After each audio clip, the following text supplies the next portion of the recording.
Kuanzishwa kwa Benki ya Ushirika Tanzania kumetajwa kuwa mkombozi mkubwa kwa wakulima katika kuchochea upatikanaji wa mitaji yenye lengo la kubadili hali ya kilimo hapa nchini. Akizungumza na waandishi wa habari jijini Dodoma, mkurugenzi mtendaji wa Benki ya Ushirika nchini, Bwana Godfrey Ngura, amesema serikali imeanzisha benki hiyo kama sehemu ya mkakati katika kuongeza mitaji kwa wakulima nchini. Uwepo wa benki utachochea sasa kupatikana kwa rasilimali fedha za kutumia hizo fursa za miundombinu. Kuwa na mbegu peke yake haitoshi, kuwa na mabwawa na madawa haitoshi. Lazima kuwe na mitaji ili wakulima waweze kupata mbegu bora, waweze kupata madawa na pembejeo, waweze kufikia masoko.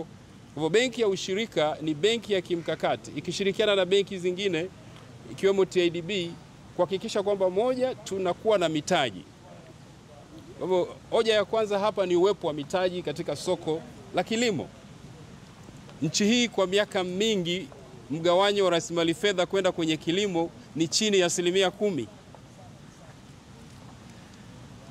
Mwaka jana kulikuwa na mtawanyo wa rasilimali fedha kwenye uchumi wa trilioni 37.5. Kati ya trilioni 37.5 ambazo zilitolewa na mabenki yote nchini ni 10% tu ilienda kwenye kilimo. Maanake trilioni 3.7. Lakini hiyo ndio sekta yenye watu wengi. Lakini na sehemu ndogo ya disbursement, mgawanyo wa fedha kwenye uchumi. Kwa uwepo wa benki hii ni kutaka kutanua wigo wa kuhakikisha kwamba mgawanyo wa fedha kwenda kwenye mitaji na shughuli za kilimo unaongezeka kutoka 10% na kufikia 30% ifikapo mwaka 2030. Hata hivyo, mkurugenzi huyo wa Benki ya Ushirika nchini ametaja mikakati ya benki yake kwa wakulima wa Tanzania. Tumedhamiria kwanza kuongeza ujumuishi wa kifedha, kuongeza mtawanyo wa fedha kwenye uchumi. Kwa sasa angalau 38% mikopo iko kwa watu binafsi na watumishi na wafanyabiashara.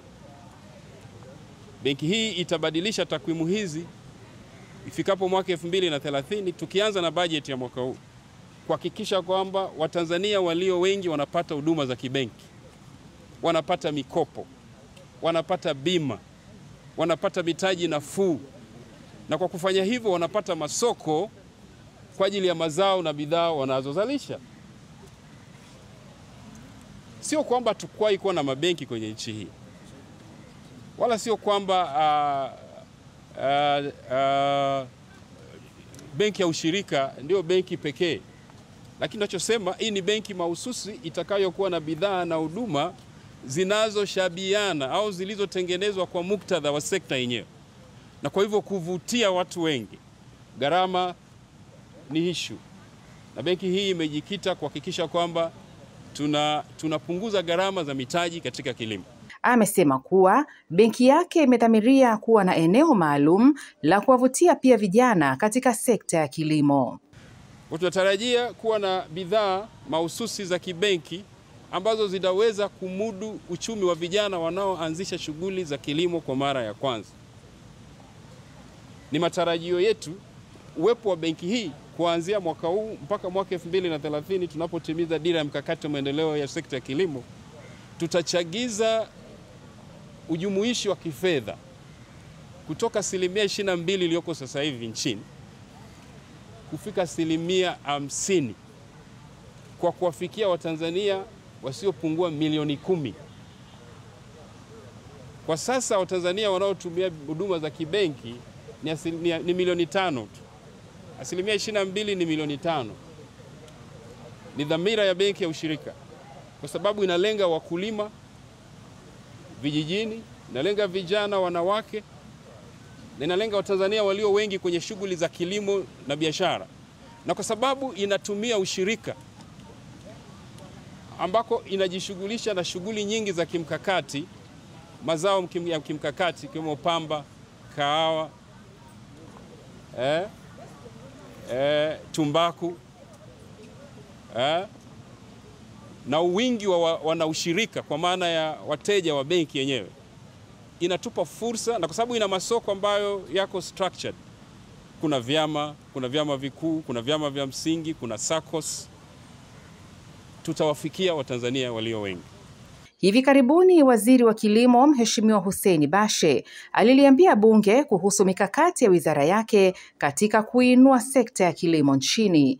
Mheshimiwa Naibu Spika, kwa mwaka wa fedha 25-26, wizara itaendelea kutekeleza vipaumbele 6 kuendelea na utekelezaji wa miradi iliyoanza mwaka 22-23, 23-24 na 24-25 na kuanza miradi mipya.